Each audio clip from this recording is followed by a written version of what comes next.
biz bugün dünyavi gözümüzde qarığa vaxtıda İsrailiyaninki hamda bugün meyli qoral jihatdan bolsun, iqtisadi jihatdan bolsun, bütün muşu uruş jaryanida da bütün Amerika başlıq G'arbning hammasi İsrailiyaning aqisi tutdi. Har qandaq jihatda İsrailiyani qo'llaydiganligini bildirib keldi. Hamasning kichikgina bir G'azzadagi bir rayondagi bir yerga yig'ilib qolgan muhasirga elingan bularninki hamda kuch selishtirmasi, odam soni, qoral hamma jihatdan tasavvur qilg'usiz darajada farq bor hamda. Va shundoq bo'lishiga qaramay bular mustahkam holatda turib, oxiri İsrailiyani kelishim tuzishga majbur qilib, u ko'rinishlarni ko'rdik. Nurg'un asrlarni qutqizdi. Hamda mushu ahvolda bir tarafdan qarasak, yana İsrail G'azzaninki ko'rinishlar ve bu jarayonda o'lib ketgan son sanoqsiz kishilar, butunlay xonavayron bo'lib ketgan bir shahar bor hamda. Qabristonlik aylanib ketgandeklar bombardimondan.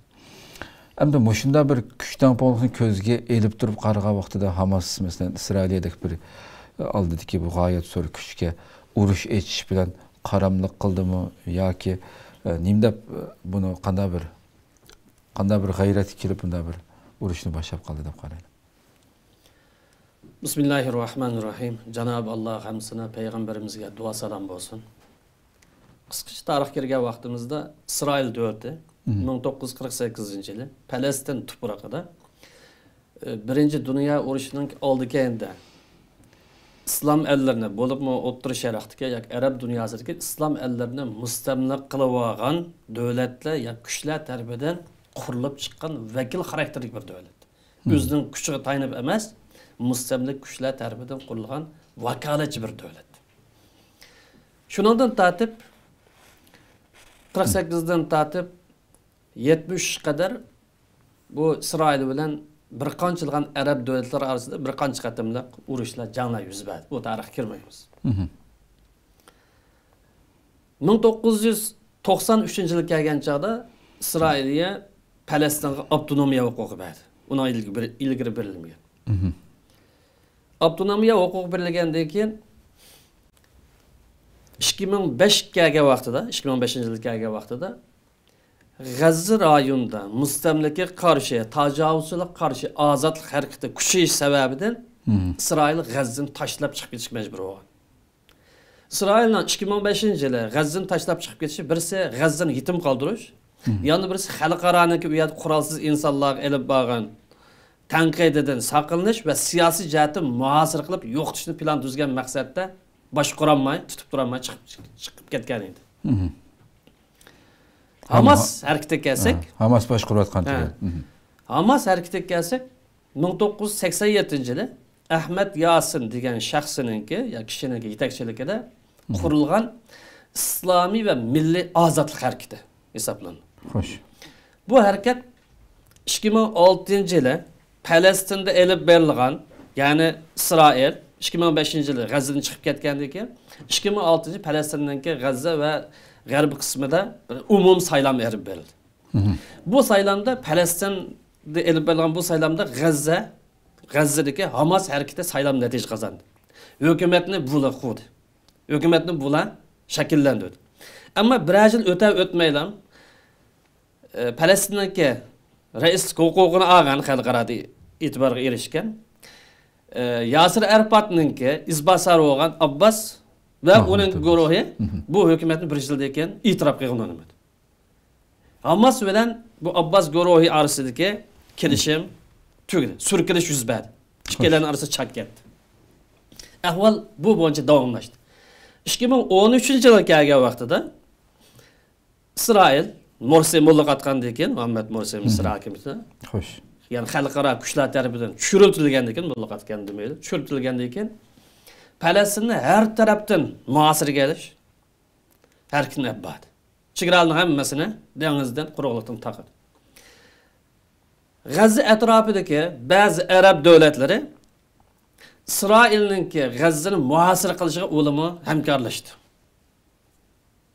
Masalan, bunun qatorida Urdun, Misr deganga o'xshash.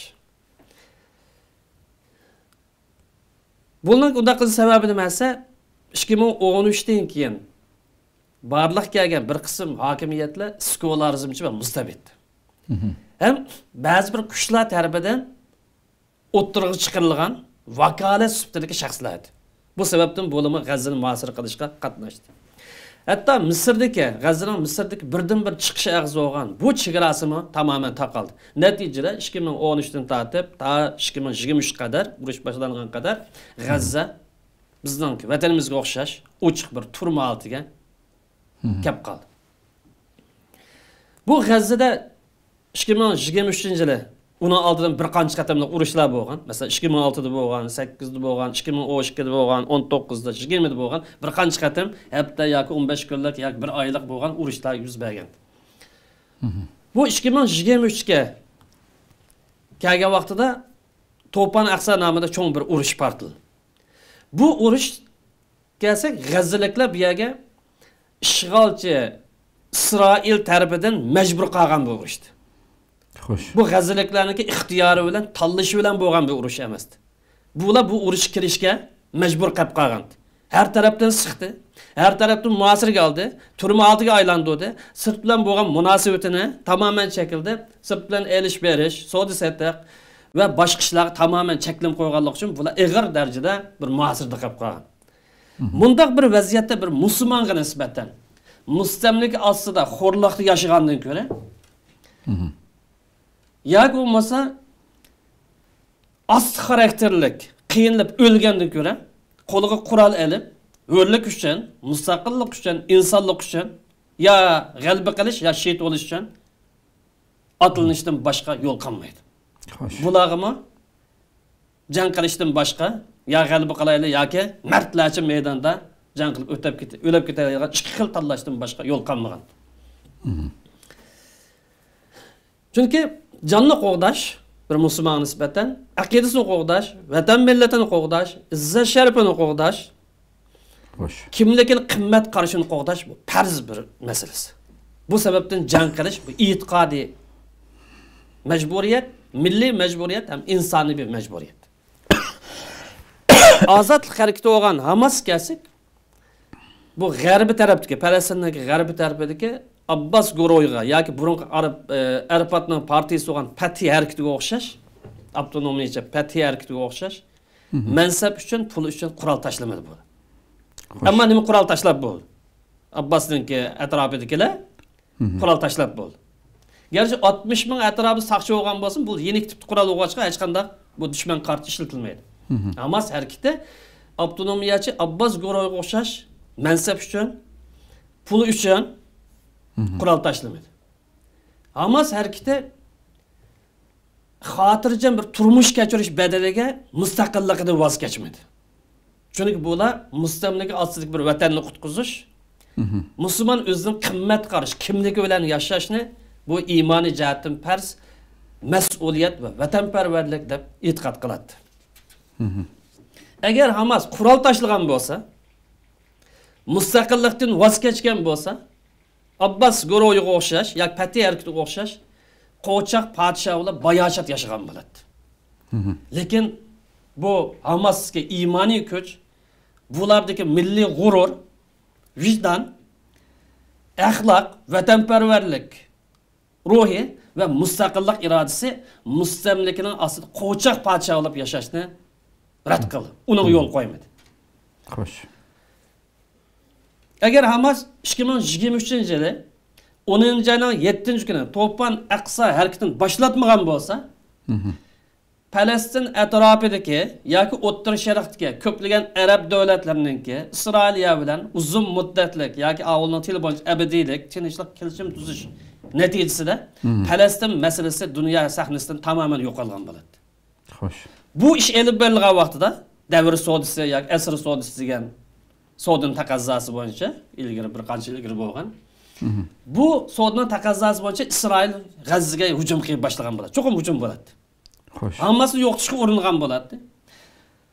Bu vaqtning o'zida G'azzaliklarni Misrniki Sayna cho'lligiga surgun qilish harakat olib boradi. Natijada bu G'azzaliklar vatandan mahrum bo'lib, G'azza cho'lligida xo'rliq ichida vatansiz holatda yashagan bo'ladi.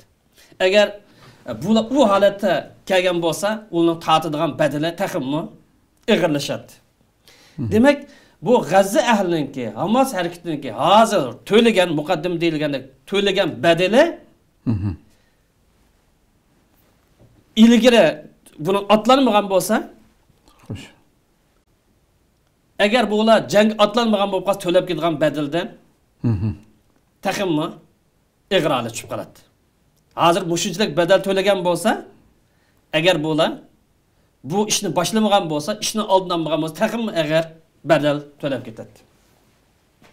Ammo harakati bu yuqorqi bir qancha turli xatarni his qilib, ishning oldini olish uchun harakatga o'tdi.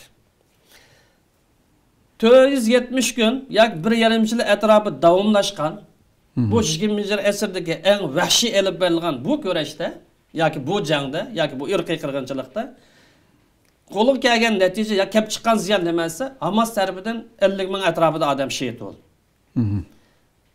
Buningga yer osti ko'milib qolgan yoki hozircha xabar bo'lmagan 50 ming odamni qo'shsak, 100 ming atrofida shahid bo'lgan odam. Yaralanganlarning soni 100 ming atrofida.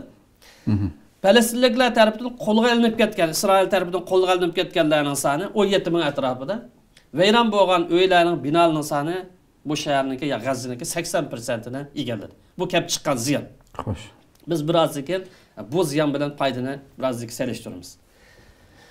Bu urush orlig'ida Isroilning bosh ministri Netanyahu bir bayonotda shunday deydi.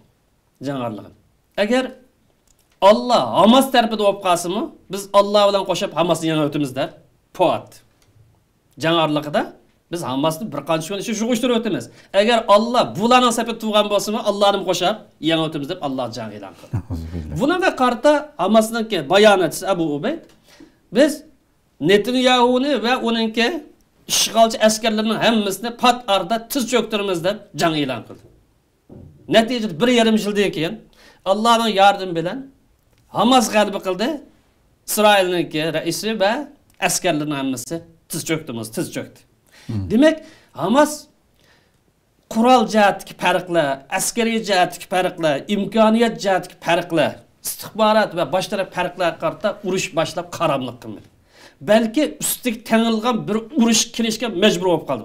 Buningdan boshqa bo'lganki tanlash huquqi. Ya mustaqillikdan voz kechish kerakda.